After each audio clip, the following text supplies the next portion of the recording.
Hi friend, मैं हूँ नीलम गुप्ता। मेरे ब्लॉग में आपका स्वागत है। कैसे हैं आप लोग? और नीलम की कहानी, नीलम की जुबानी में बने रहिए आप लोग।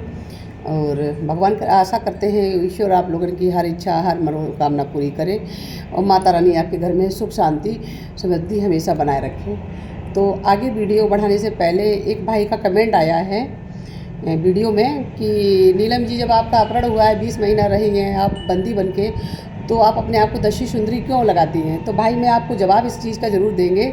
आपने प्रश्न भी अच्छा किया है, क्योंकि देखिए दस्यु सुंदरी इसलिए क्योंकि दस्यु सुंदरी एक मेरा टाइटल लग गया है। दरअसल अपहरण मेरा ज़रूर हुआ है और 13 साल की उम्र ही में हुआ था, लेकिन आपको बता देना चाहते हैं कि शासन प्रशासन ने जो मेरे माथे पे जो लेबल लगा दिया वो दस्यु सुंदरी का ही लगा दिया है। क्योंकि अपहरण होने के बाद भी मैं बगावत करके निकली हूँ। बीहड़ से निर्भय से बगावत करके निकली थी, हम और श्याम जाटव। और करीबन 3-4 दिन कैसे कैसे हम मतलब उनसे छुपना पड़ा मुझे निर्भय से। और उसके बाद मैंने आत्मसमर्पण किया और मैं जान रही थी कि मेरे ऊपर 21 लाख का इनाम रख दिया गया था, जिंदा या मुर्दा। और उस समय तो पुलिस प्रशासन क्या सभी मेरे पीछे पड़े थे मारने के। और कहते नन्ही सी जान कब तक, अपने कहते बकरे की अम्मा कब तक सिन्नी बांटेगी, वही हालत मेरी थी उस समय। मुझे किसी के ऊपर समझ नहीं आ रहा था कि मैं किस पे टेस्ट करूं, किस पे ना करूं। और मैंने अपने सूझबूझ से कम 5-6 दिन ऐसे घूमे फिरे, भूखे प्यासे रह कर छुप छुपा के आत्मसमर्पण किया जब। और मैंने सच बता रही हूँ कि मुझे जब आत्मसमर्पण करने के बाद मुझे वहाँ पुलिस हिरासत में भेज दिया गया था, तो मुझे जितनी भी खुफिया रास्ता थी मैंने सब कुछ उनको बताया। प्रशासन को जितनी भी मदद हो सकी मैंने उनकी की। और उसके बावजूद भी उन लोगों पे हम पर रहम नहीं आया। ना मेरी उम्र को देखे हैं लोग और ना मेरी मासूमियत को देखा है। ऊपर से दस्यु सुंदरी नीलम गुप्ता का टाइटल लगा दिया कि निर्भय गुर्जर की पत्नी नीलम गुप्ता। मतलब किस हालात में मेरी शादी हुई, किस उम्र में मेरी शादी हुई, उससे उनको कोई फ़र्क नहीं पड़ता है।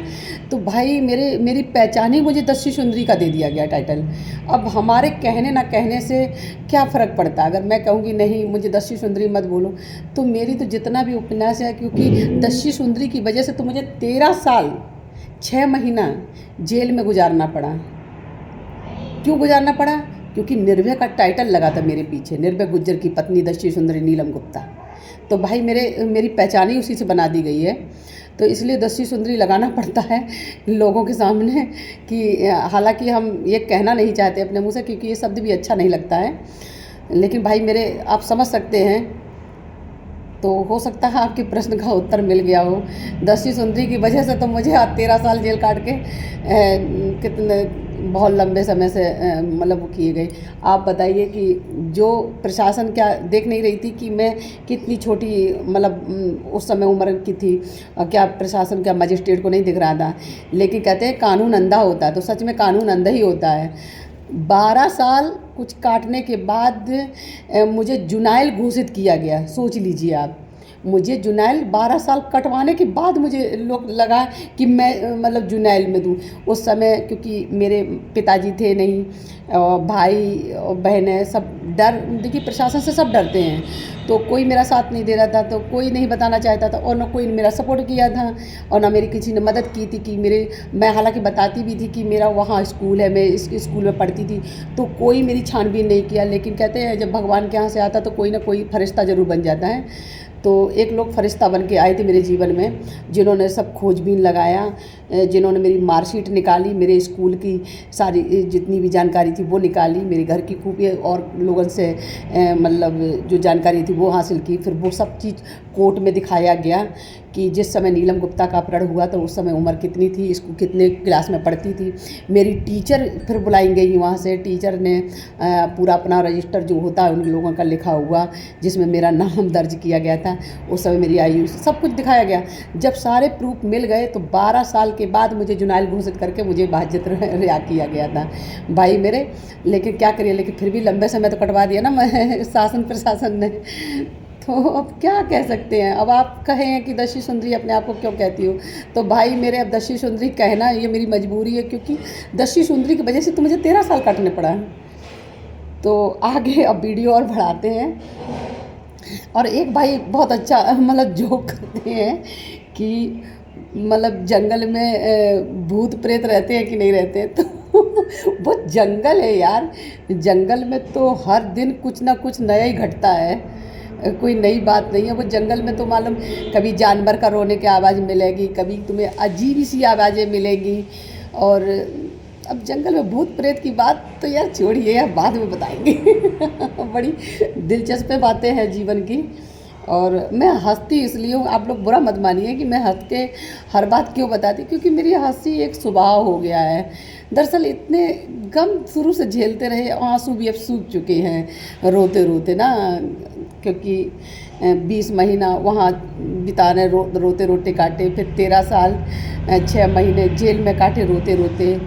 तो दरअसल ये आँख के आंसू ना मेरे सूख गए हैं, और लोगों पे विश्वास भी छूट गया है। अब विश्वास भी जीवन में किसी से रह नहीं गया, क्योंकि विश्वास में ही विश्वासघात होता है। तो अपने जीवन को बस एक नया अंदाज़ा दिया कि हंसते रहो, मस्त रहो, जैसे रहो। आप लोगों की दुआ है इसीलिए। तो आगे एक मतलब वीडियो बढ़ाते हैं। तो जैसे मैंने अपने वीडियो में, सवेरे वाले वीडियो में बताया था आपको कि जब गोली और बंदूक मैंने सीख ही थी, तो उसके बाद मुझे कितना मार भी मुझे खानी पड़ी उन लोगों की। निर्भय कितने बार मुझे मारने के बाद भी उसका पेट नहीं भरता था, तो मुझे गालियाँ देता था बहुत गंदी गंदी, भद्दी भद्दी। और उसके बाद भी जैसे, लेकिन उसमें हमको सच बताऊँ, दिल छूने वाली बात ये लगती थी कि जब मैं श्याम से बात करती थी तो मेरा श्याम से बहुत अच्छा लगाव था। श्याम से मेरी बहुत अच्छी क्लोजता थी, लेकिन श्याम के अंदर भी एक डर रहता था कि ऐसा ना हो कि हम अपने मन की कहें तो ये कहीं जाके निर्भय से ना बता दें। श्याम के मन में ये दुविधा रहती, तो मेरे मन में ये दुविधा रहती कि मैं कहूँ श्याम से कहूँगी तो श्याम कहीं जाके निर्भय सिंह से ना कह दे, क्योंकि वो उसको दादा मानता है, भाई बेटा मानता है। और ये सब चीज़ें ना हम लोगों के बीच में कम से कम 1-1.5 महीना तक हम लोगों का मतलब ज़्यादा वो नहीं रहा, लेकिन हाँ बातचीत करते थे। जैसे खाना साथ ही में खाते थे, साथ में उसके साथ हम पहरे पे जाते थे। तो हम उससे पूछते थे कि पहरा मतलब कैसे दिया जाता है, तो दिखाते थे कि जैसे बहुत ऊंचा टीला होता था, तो आसपास झाड़ियाँ बना लेते थे, पेड़ काट काट कर ना ऐसे करके लगा के झाड़ी बना लेते थे। जब झाड़ी बना लेते थे तो उसके बीच में एक बैठने का बना दिया जाता था। जैसे आप मतलब बाहर से आएंगे तो आप हमको नहीं देख सकते, लेकिन हम आपको देख सकते हैं कि कोई आ रहा है रास्ते से। मतलब इतनी ऊंचा टाल होता था ना कि मतलब उससे 3-4 पहरे लगते थे। तो उन मतलब जो रास्ताएं होती हैं उन रास्ताओं के लिए, कि जैसे अगर पुलिस मान लो बहुत दूर से, अगर 1 किलोमीटर दूर से घुस रही है तो आप देख सकते, क्योंकि उन लोगों के पास, निर्भय गुर्जर के पास एक तो दूरबीनें थी। दूरबीन ऐसी थी कि अगर रात में भी देखोगे तो तुम दिन जैसा दिखेगा, ऐसी सी दूरबीनें थी उनके पास। तो दूरबीन लेके लोग बैठते थे, दूर से देखते रहते थे कि गांव में क्या हलचल है, और मतलब कौन कहाँ आ रहा जा रहा है। तो जब श्याम के साथ पहरे पे बैठती थी, फिर मैं श्याम से बहुत सारी बातें करती थी कि क्यों आप जब आए हो तो आपकी मम्मी कैसी है, और आपके मतलब घर वाले बात नहीं करते हैं क्या, आपको छुड़ाते नहीं हैं क्या। तो श्याम कहने लगा कि अरे छोड़िए, ये सब बातें पुरानी हो गई हैं, उनको मेरी खबर नहीं तो हम क्या उनकी खबर लें। तो हम कहे अरे यार नहीं बताइए ना। तो मतलब संकोच करके बताता था कि जब मैं 9 साल का था मुझे ऐसे उठा लिया गया है, और उन लोगों ने तो मुझे छोड़ दिया है। हालांकि उसके माँ बाप की भी गलती नहीं है कि उनके माता पिता ने छुड़ाने की पूरी कोशिश की, क्योंकि भाई कोई माँ बाप अपने बेटे को छोड़ नहीं सकता है, चाहे वो कितनी भी मतलब परिस्थितियों में हो। उनके माता पिता 2.5 लाख रुपया लेके आए थे, लेकिन कहते नहीं जो बिचौलिया होते ना बीच के, जो पकड़ को छुड़ाने वाले थे, तो वो लोग क्या किए, उनके पिता सीधे थे तो उनके माता पिता को मतलब 2.5 लाख रुपया लूट भी लिए और मार के भगा भी दिए। बोले तुम्हारा बेटे अब इस दुनिया में नहीं रहा, चले जाओ। तो उस समय समझ लीजिए माता पिता पे क्या बीत रही होगी बेचारों पर, हम समझ सकते हैं। तो वो लोग मतलब फिर लौट गए निराश होकर, उनको भी लगा कि अब मेरा बेटा नहीं रहा है दुनिया में। तो 2.5 लाख रुपया, और ये निर्भय तक नहीं पहुंचा ये 2.5 लाख रुपया, वो आपस ही में खा गए 2.5 लाख रुपया। फिर ये बात जब श्याम को पता चली तो श्याम ने मतलब निर्भय से कहा कि दादा देखिए, हम आपकी गैंग में मतलब प्रॉपर रहेंगे और आपके एकदम विश्वसनीय रहेंगे बनकर, आप जैसे चाहोगे वैसे करेंगे, बस मेरी एक ख्वाहिश है उसे मेरा पूरा कर दीजिए। तो निर्भय ने कहा बताइए। तो बस उसने एक ही चीज़ मानी कि जिसने मुझे परिवार से दूर किया, जिसने मेरा अपहरण किया है, वो व्यक्ति कहाँ है, और मुझे उसको ढूंढ कर सिर्फ इससे ये पूछना है, और जैसे उसने मेरा जीवन ख़राब किया, मैं उसकी जीवन की अंत कर देंगे, इसलिए क्योंकि हो सकता है कि आज मेरा जीवन बर्बाद के कल किसी और को पकड़ के लाएगा, और मुझे दादा तुम्हारे साथ जीवन बिताने के लिए मुझे सिर्फ उसकी जान चाहिए। तो श्याम फिर निर्भय, अब निर्भय की और श्याम की क्या, कि उस समय मैं नहीं थी, ये श्याम अपनी मुँह से बता रहा है। तो श्याम ने उस आदमी को ढूंढ कर मार दिया, अंत कर दिया उसका। उसके बाद वो अपने मिलजुल के अपने निर्भय के साथ अपना जीवन यापन करने लगा। धीरे धीरे श्याम का नाम तो भाई एकदम इतना खूंखार में हो गया था कि शायद आप लोग भी जानते हो, गूगल सर्च करेंगे, निर्भय का दायां हाथ श्याम को माना जाता था कि अगर श्याम है गैंग में तो सब कुछ है, और श्याम नहीं तो कुछ नहीं है निर्भय सिंह उनके आगे। और श्याम इतना मतलब गोली में और बातचीत में, गोली तो वो ऐसे चलाता था जैसे जवान से निकली गोली और उसकी निकली गोली, ऐसी उसकी हालात थे। मतलब हर चीज़ में बहुत तेज़ था वो। चलने में तो इतना रफ्तार उसकी तेज़ थी जैसे हवा का झोंका निकल जाए। और जितने और गैंग वाले थे वो भी श्याम के नाम से डरते थे। और श्याम का नाम बिहार में मतलब वैसे श्याम का प्रॉपर नाम था राधे श्याम उर्फ श्याम करके, है ना। तो उसको ना वहाँ बिहार में उसकी औदी दे दी कि साकाल लोग कहते थे उसको, साकाल करके। लेकिन अच्छा है, श्याम के नाम से डरते बहुत, निर्भय भी डरता था। जब श्याम अपने उतारू होता था तो निर्भय की पड़ती थी श्याम से कि साला बहुत मतलब बहुत तेज़ हो गया हर चीज़ में। इतना तो बारीकी निर्भय को नहीं आती जितनी श्याम को आती थी, हर गैंग की बारीकियाँ, और हर मतलब कैसे किसको डील करना, कैसे क्या करना। मतलब श्याम ने पूरे गैंग को एक जोड़ कर बना दिया था।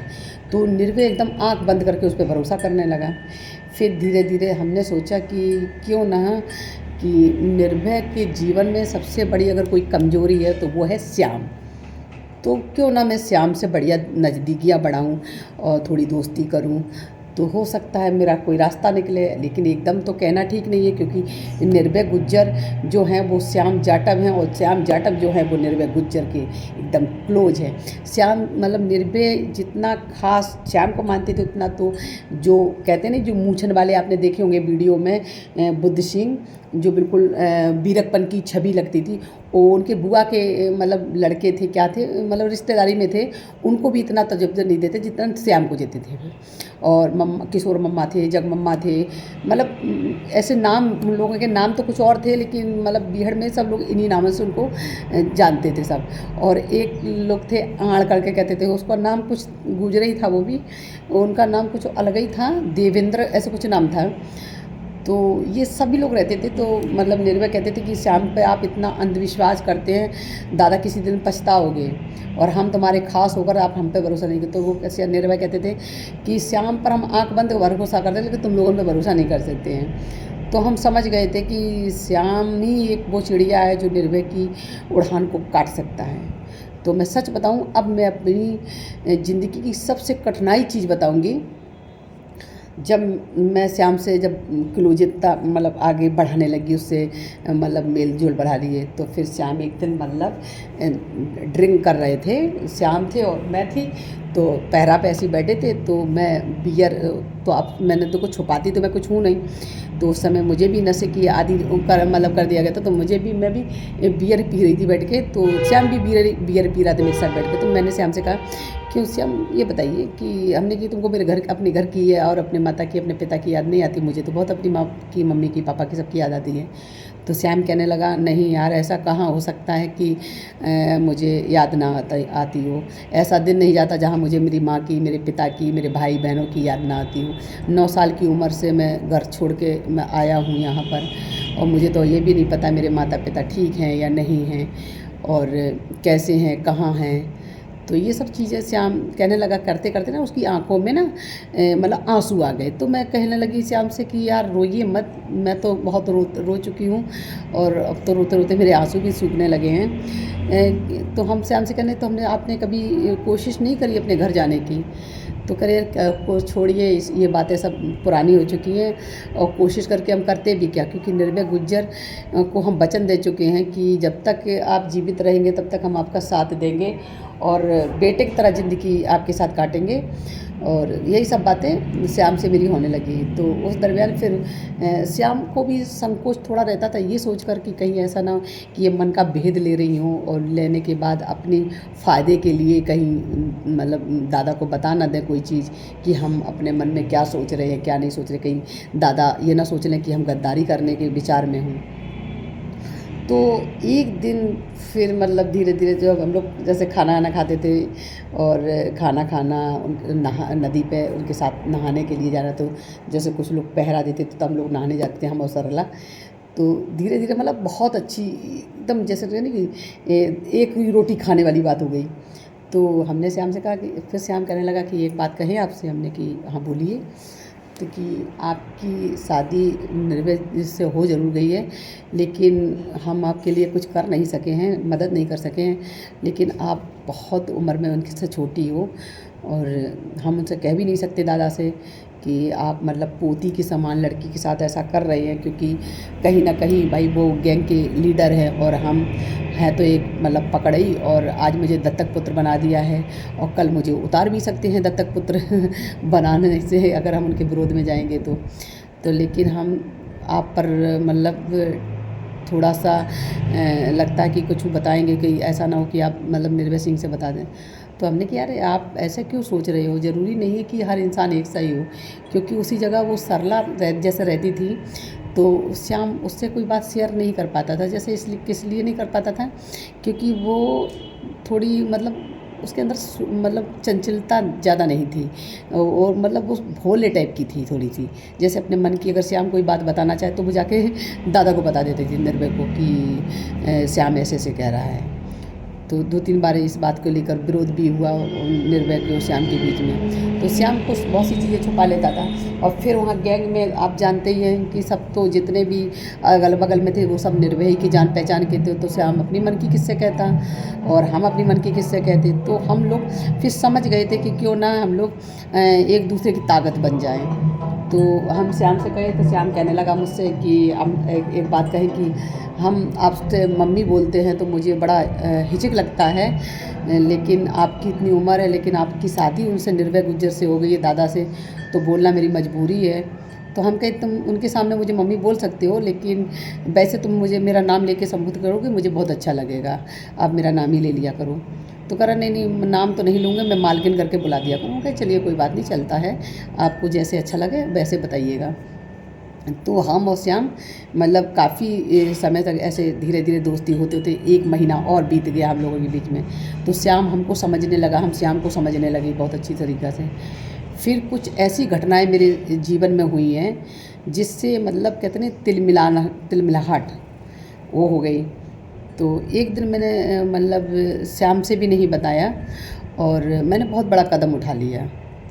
कदम ये उठा लिया कि शायद एक मतलब बिहार जो कौन जगह थी, औरैया ज़िला जो पड़ता है, औरैया ज़िला का जो मतलब जमुना के किनारे एक मतलब बीहड़ पड़ता है, बीहड़ नहीं उसको बिहड़िए टाइप की बोलते हैं, ज़्यादा बहुत बड़ा बीहड़ नहीं है, वहाँ पर था। तो वो जगह कौन सी खड़गोईपुर जाने ऐसे कुछ बोलते हैं उस जगह को मतलब गाँव को। तो वहाँ के जंगल में हम लोग रुके थे। तो हम सोचे कि अब तो मतलब ये मेरा ज़िला के पास से ही है और क्यों शायद निकलने का यहाँ रास्ता मिल जाए मुझे। तो जब हम ये सोचने लगे तो एक दिन हमने क्या किया कि सब लोग गैंग में सो रहे थे, तो मैं सवेरे मतलब रोज़ की तरह उठती थी और हमेशा फ्रेश होने के लिए जाती थी। तो वहाँ पे मतलब आपको तो पता लोटा वोटा तो है नहीं, लैट्रिन तो बनी नहीं हुई, तो बोतल ही लेके जाना पड़ता था। तो उस दिन हम सरला को नहीं लिए और अकेले निकल दिए अकेले। तो जब निकल के अकेले चल दिए हम, तो काफ़ी दूर तक चलते चलते मतलब जैसे अब बीहड़ के बारे में मुझे ज़्यादा जानकारी नहीं थी कि बीहड़ से मतलब जैसे ऊपर से चढ़ोगे तो लगेगा जैसे बहुत पास गांव हैं, लेकिन बीहड़ से जंगल से निकलने के लिए आपको बड़े पापड़ बेलना पड़ेगा। और अब वीडियो यहीं पे समाप्त करते हैं, क्योंकि जो लोग मेरे वीडियो को अच्छे से मतलब सुनना चाहते हैं मेरी बातें को, मेरी और ये रियल बता रही, ये कहानी नहीं है, ये मेरी जीवन की आप बीती है, मेरी ज़िंदगी में जो बीता है मैं वो एक एक पल आप लोगों से साझा कर रही हूँ। तो प्लीज़ इसको कहानी मत समझिएगा, ये एक ज़िंदगी का सबसे बड़ा सच है। ये जंगल की एक जो घिनौनी चीज़ें होती ना, वो एक एक बारीकी से हम बताना चाहते हैं, आपके साथ शेयर करना चाहते हैं। तो प्लीज़ ज़्यादा से ज़्यादा आप लोग मेरे कमेंट मतलब नहीं जुड़े चैनल को तो प्लीज़ सब्सक्राइब कर लीजिए और लाइक कमेंट दीजिए। और कमेंट में जो आप प्रश्न करते हैं, देखिए हम उत्तर आपको लोगों को ज़रूर देते हैं। आप लोग हर लोगों का, हम ये मानते हैं कि मैं सबका उत्तर नहीं दे पाती हूँ, बारीक बारीक देती हूँ, लेकिन मैं देती ज़रूर हूँ। और एक भाई ने मतलब कमेंट किया था कि मैडम बरसात में कैसे रहते हैं, तो उसके बारे में मैं कल वीडियो जो शूट करूँगी उसमें बताऊँगी। तो प्लीज़ लाइक कमेंट और शेयर जरूर करिएगा, और शेयर भी कीजिए कि देखिए ये है दस्यु सुंदरी नीलम गुप्ता, पहले कैसी थी और अब कैसी है, अपने जीवन में कितना उनके परिवर्तन है, और अपने परिवार में कैसे रह रही हो। और लोग पूछ रहे हैं कि मैं आजमगढ़ में कहाँ रहती हूँ, तो मैं ज़रूर बताऊँगी मैं आजमगढ़ में क्या रहती हूँ, और मेरे पति क्या करते हैं, मेरी बेटी का नाम क्या है, मैं सब कुछ बताऊँगी डिटेल में। इससे पहले आप लोग मेरे चैनल को बने रहिए और प्यार स्नेह सदा बनाए रखिए। और कहानी बताएंगे आपको बीहड़ के बारे में, कल बताएंगे कि मैंने पहली गलती भागने की कैसे करी थी और उसके बाद मुझे कितनी मार पड़ी थी। तो ये वीडियो में ज़रूर बताएंगे, कोई कितनी चोटें आई थी वो भी दिखाएंगे। तो वीडियो में बाय बाय, ओके।